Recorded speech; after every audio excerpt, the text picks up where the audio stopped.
With today being International Holocaust Remembrance Day, I want to open up the conversation for those who are not Jewish, looking for the significance and reflecting on this time.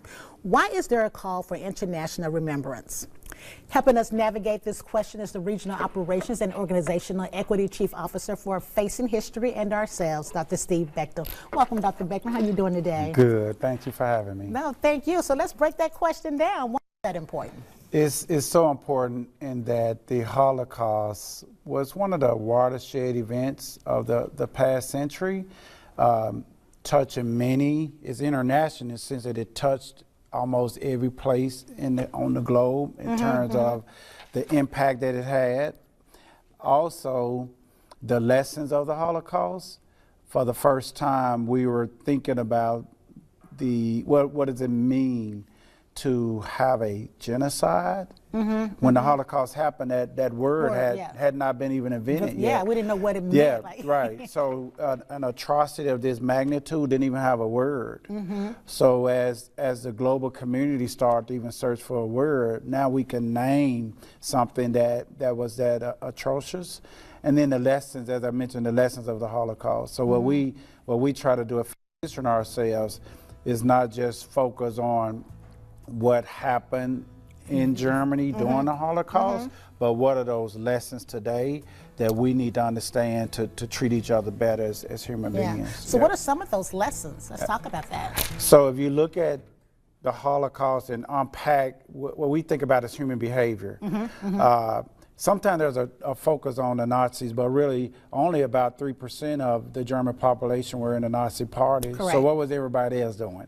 So, so the lessons are who are the bystanders? Who's really affected? Right. That really speak up. Right, and then speak up. But also people rescued, people resisted. So for us today, we ask ourselves and we ask young people especially to grapple with when they see injustice, will they bystand, will they be indifferent, or will they get involved, especially on the behalf of somebody else who's powerless at the moment. So though it's a lesson in human behavior. We call the study of the Holocaust and human behavior. I like the comparison of that. Because you don't think about it that way, when really that's how we should be thinking about it. Right, and choices that people made. We today are historic actors, and so if we can examine the choices that people made during the Holocaust and have it inform the choices we make today. Right. Like what could they have done differently to maybe lessen the impact, and what can we do today in case we're faced with that? Yes. How do we respond? How do we respond to that? I mean, how do we respond to it? Yeah, the best thing we want to do is try to prevent. We're into the prevention. Yeah, right. Because once you get to the point where millions of people are dying, we're late, right? So we want to get into prevention, and the way we do that is really think about the small steps that leads up to atrocities. So the bigger things. Yep, and that's dehumanizing somebody, right? Othering a person, deeming their lives less important than yours. So when we go on that, when we start on that slippery slope, people can't imagine it, but it can lead to something like a genocide. It's almost like it maybe trains the thinking, or maybe kind of turn it a little bit where you can kind of connect to it and feel a part of it. Right, absolutely. And so it's human history. People have as opposed to the event of it, it's human history. Absolutely, because people have asked me, what would this mean to people in the African American community, in other communities that are not Jewish? Right. It's human history. It's wrong. Yes, it's wrong. And we do understand that. Yes, and it's a story of man's inhumanity to man. And when we in proximity to Dr. King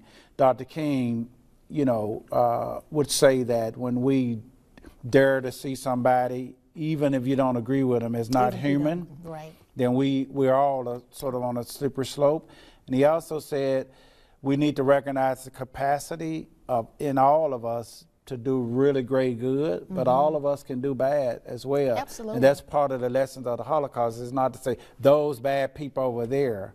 What is our capacity to do bad? And we may not commit a genocide, but what happens when you you name call somebody, when you bully somebody, when you ostracize somebody, when you deny them freedom and justice and equity, right? You're on the way, you know, to a doing bigger something. thing. Yeah. Yeah. I don't think anyone's ever explained it like that, but that makes really, really good sense of understanding that even something as simple as that can have a really big effect on something. Absolutely, because we, you know, what we teach students, and we teach this in classrooms all over the country, and what we teach students is that these lessons that they learn with something as again, as atrocious as the Holocaust, then we want those lessons to spill out into the hallway and just the way they treat their classmates. To other conversations and in the things cafeteria, that you're doing in everyday in life. the community, right? So this is so it remains relevant. It's not just about remembering. We do want to remember. Absolutely. People died, people hurt and died. We do want to remember, but we want to keep it relevant so that we continue to learn from it.